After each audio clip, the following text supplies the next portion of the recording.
নমস্কার বন্ধুরা, আপনারা সবাই নিশ্চয়ই ভালো আছেন। আবার এক সপ্তাহ কেটে গেছে, আজকে সানডে, আজকে আবার জামাই ষষ্ঠী। প্রতি বছরই আমাদের জামাই ষষ্ঠী হতো আমার মা যখন বেঁচে ছিল। মা আজ 3 বছর হলো মারা গেছে, তাই আমি ঘরে কিছু রান্না করেছি সকাল থেকে এই বরের জন্য। সবাই দেখুন, দেখে বলুন কেমন লাগলো।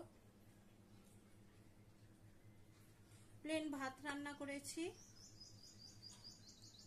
পেঁয়াজ দিয়ে একটু কলমি শাক রান্না করেছি, পটল ভাজা, ঢেঁড়স ভাজা, বেগুন ভাজা, লাউয়ের ডালনা করেছি,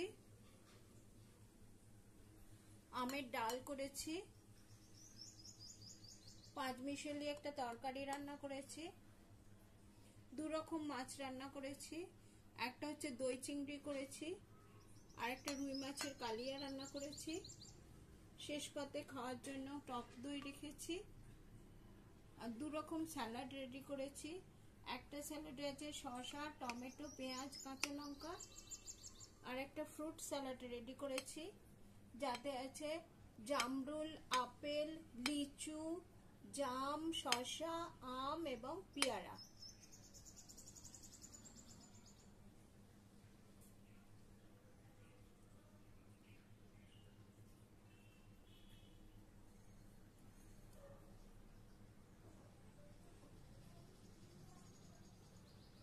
নমস্কার, কেমন লাগলো জানাবেন।